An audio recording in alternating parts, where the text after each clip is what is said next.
不知道你有没有发现，很多游戏中都可以切换语言设定，你只要更改语言设定，就可以一键改变 UI 语言、图片语音等等，就像画面上这些游戏的效果一样。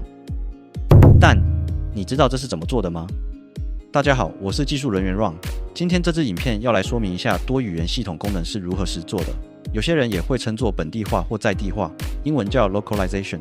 说明会分为两个部分，一个是旧版的使用方法，一个是现在比较新的方法。旧版的部分只会说明观念，不会真的实作，因为核心概念都大同小异。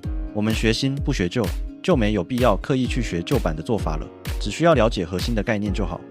首先看这张图来了解一下核心做法。假设我们在 Unity 内用 UI 做了一个游戏开始的按钮，上面写着游戏开始，这时候这4个字你就可以把它想成是内容，然后再往上一层假设，你可以把它额外定义一个 key 或 ID 来代表它，比如叫做 Game Start。当我们有了 key 之后，就可以把所有语言的文字当成是一个表单，透过 key 加上语言选择，就可以索引出对应的内容，就像这样。那接着我们在旧版怎么去实作多语言的系统呢？常见的做法就是我们先准备一个 Excel 的内容就会像这样，可以看到这边的 ID 跟语言种类是不是跟我们刚刚的图概念很像。假设你设定好你的档案之后，你就可以回到 Unity 内来读取资料。在 Unity 要可以读取 Excel 的话，就必须放入所需的 del， 然后我们可以自己写一个工具来读取，并把 Excel 内的资料转换成 Script Object， 就像这样。这边有些人也会读取 Google 的 Spreadsheet， 这也可以，道理都是一样的。读取完的资料就会像这样子一个 ID 对应不同语言的字串，然后程式这边再去继承 text 或 TMP 的功能，并追加多语言功能，就类似像这样子。功能这边的运行逻辑是会根据输入的 ID 自动去读取 Script Object 的内容，然后替换掉 text 上的文字。所以当我切换语言时，就可以做到改变语言设定，马上改变整个游戏的语言的功能了。给各位看一下旧版的切换效果跟方法。以上这就是旧的方法，在以前的版本，你需要自己把这些功能全部刻出来，有可能会需要花3天到1周的时间，甚至有些人会花到1个月的时间去做这个系统。但我这边不会仔细的去说明旧版程式要怎么写，因为早在2018年的时候 ，Unity 官方就提供了的 localization 的功能，但直到2022到2023左右才比较稳定没问题。如果你的专案使用的引擎是2022左右的版本，那就可以考虑直接使用这个系统。那么接下来我们就来说明一下 Unity 的 localization 怎么使用吧。首先你要确认你的 Unity 版本是2021版本以上，然后只要在 Package Manager 这边下载 localization 的官方插件，就可以开始使用了。首先我们要先创建在 localization setting， 从 project setting 到 localization， 这边点选 creator 就可以创建 localization setting 了。为了方便管理，我都统一放在 localization 这个资料夹内。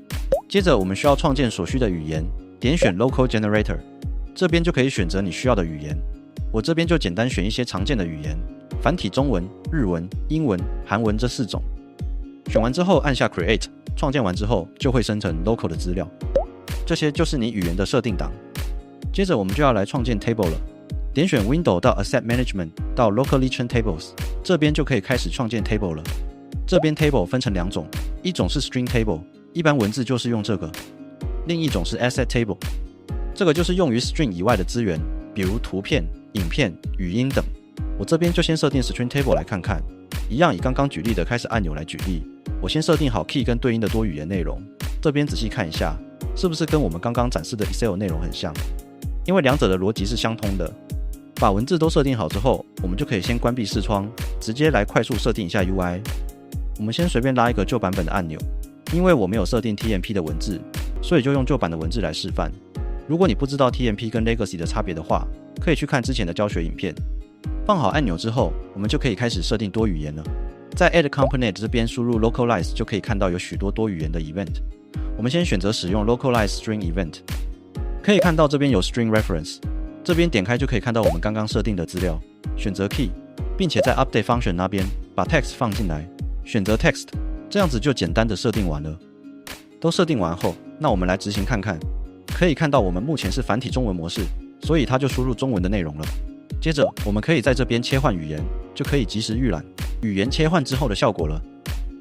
那图片的话，我们就可以利用另一个方法来设定，在 Window 到 Asset Management 到 Localization Sense Controls 这边打开 Track Change 模式，这时候去偏动场景上的组件，它就会将这些组件的参数记录下来，比如字形、图片，甚至是参数设定等等的都可以记录。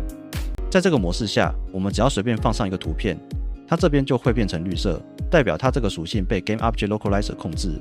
点开这边可以看到，我们设定的所有的语言都有一个栏位，所以只要图片放到对应的位置就可以了。设定完之后，我们来执行看看，可以看到这样子连图片也可以根据语言做变换了。好了，以上这些就是属于静态的应用。那大家一定都会好奇，我在游戏中怎么去扣指令来切换语言呢？首先，我们先简单用一个的下拉式选单来示范怎么做切换。先创建好一个 Dropdown 的 UI， 接着我们看到程式这边，做法很简单。第一步，先把 Dropdown 的选项清空，接着把 Localization Settings Available Locals 的语言放进去选项内，接着设定当前语言显示是什么，最后加上切换时的功能，在 OnValue Change 这边就可以实做切换的功能了。写完之后到场景这边设定完后执行看看，可以看到我们就可以用 Dropdown 来做切换了，这样游戏内动态切换多语言的功能就有了。那我要在程式内去获取 Sprite 跟 String 资料的话，比如说像是视觉小说类游戏，对画框都是动态在跑的，这点该怎么做呢？先看到程式这边，我们需要先去取得对应的 table， 然后输入你的 entry， 就可以取得整个 entry 的内容，接着 get localized string 就可以获取 string。那图片的做法也差不多，只是因为要读取的是图片或影片的档案，所以会需要用异步的方式来读取。但是这边要注意，如果你原本给的资料就是错的，那就会报错了。异步的方法可以直接参考程式的写法。我这边两个都是做成按钮触发的形式，按下按钮就会触发。回到场景这边，把按钮都设定好之后，来执行看看。可以看到它不会受到语言自动切换而变化，而是当我按下按键时才会切换。这就是手动触发的效果。这些效果就可以用在你自己写的系统上，比如视觉小说那种对话系统之类的地方了。好了，以上就是新版多语言的实作内容，包含静态设定跟动态切换两种方式。我想这个应该会比旧版自己手刻一个系统出来还要来得简单吧。等等，这边要补充说明一点，我想很多开发者一定都会遇到一个困扰，那就是很多所谓的企划是不碰 Unity 的，所以要他们在 Editor 内去填资料是一件很麻烦的事情。别担心 ，Localization 也支援 CSV 的功能，你可以 Export 当前设定为 CSV， 但这边要注意 Excel 直接开 CSV 会有乱码，要改用汇入资料的方式开启，这样才会是对的。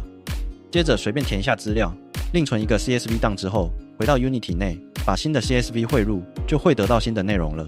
这样就解决企划不碰 Unity 的困难了，是不是很简单？